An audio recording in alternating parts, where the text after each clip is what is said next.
When we miss it, I mean just mess up from the front to the throw up, whatever. What is God saying to me? He trusted me to do something. I just messed it up. Does he reject me, kick me out? No. Great love is unconditional love. It's saying, number one, my love is unconditional. So let's talk. If the love is unconditional, I'm coming in the room. If the judge said, you're already right, so don't worry about that, just go on and let's talk about it. If you got a warrant, or your probation officer tell you, come on down here, and you know you just got in trouble. You know something didn't happen. Your probation officer calling you. You know I ain't heard from you. Come on down here to the office. No, well, you know, you ain't gonna go. Listen. I'm busy looking for a job. Come on, you ain't going to jail. Don't worry about that. Just come on down here. You know, but if you really have the confidence, and he tell you that, keep going. Because you trust him. You trust what he said. Like me, I turned myself into probation after, because I wasn't supposed to be on the street. And I turned myself in after my wife got baptized at her church, So then I decided to turn myself in. Got back. They sent me back here. Yeah. So back to the behavior part. Does God want me to behave right? Yeah. Of course he does. Is it for his sake or your sake? Art. For your sake. For your sake. Because we end up in places we don't need to be in. Yeah, I can use you in prison. I can use you in prison. Yeah. That's where you want to be used. Not my desire to use you there. But I'm not going to reject you. I'm not going to turn away from you. I'm not going to leave you. But if you end up in prison, I'm going to be right there. And you can be the biggest evangelism person in prison. Because if you're really mine, guess what? I don't care how many times you go around, you end up right back here. And when you decide to lay it all down and say, okay, God, okay, here, if you be standing in prison, that's where it hit you at, doing 25 to life, well, then that's where we'll start. I don't want that. I don't want to wait till something like that happens. Not only do I want freedom in him, but I want freedom out here. You know what I'm saying? Because the doors that he want to open and take me through, I want to be available. See, because when you know you're righteous in God and you're growing in God, allowing yourself to be available, then I don't know, one of y'all might be Billy Graham up in here. I don't know. He might take you across the world. I don't know. But wouldn't it be a shame to, say for instance, you in prison and God just showed you a screen. This is where you would have been. Oh, man. I would have been. Man. I mean, that would be torture, wouldn't it? Yeah. Let me show you where you would have been.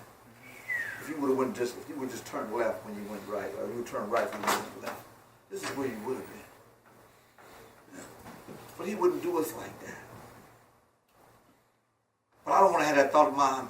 I had this thought about when I came to understand God's love for me, understanding grace. I got upset because I was blaming some people that did not teach me this. And I'm thinking how far along I would have been if I understood grace when I was in high school. If I understood his acceptance for me in high school when I was struggling to serve him. It's like everybody else. I got a girlfriend, I got a job, I want to get high, I want to party, I want to do that. But in my heart, I'm going to church. If I got a girlfriend, you know what? Let's go to church. I'm trying to read, sometimes I don't, but it's something's like, okay, I'm crying. I'm sorry, y'all. I've sinned. I've done wrong. Please pray for me. I'm trying to do this thing. But I'm trying to do it in my own strength, in my own power, according to the law, according to don't do this, don't do that, don't do this, and don't do that. That's how I'm trying to live for God. Nobody never told me about the grace of God, that I could grow in and understand his love for me.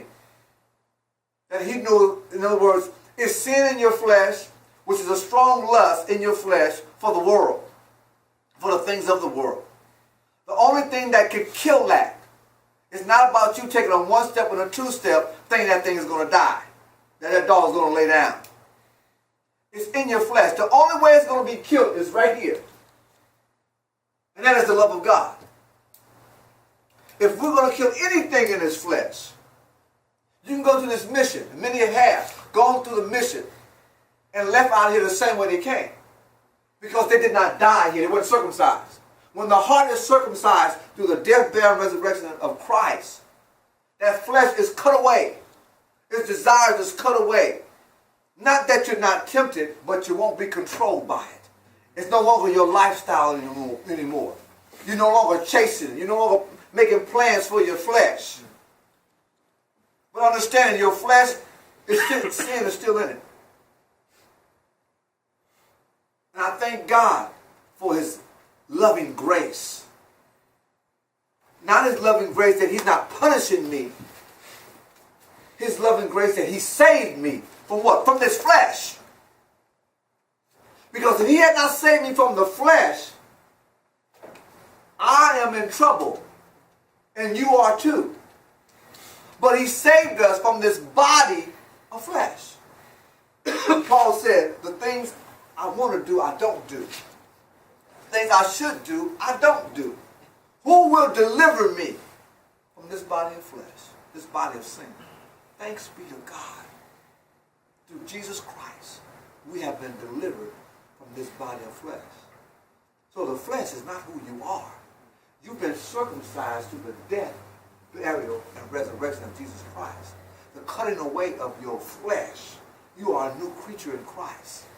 So you have died. When he died, you died. So now, there's no more condemnation to him that is in Christ. Who will walk after the Spirit? Who've been made alive unto God.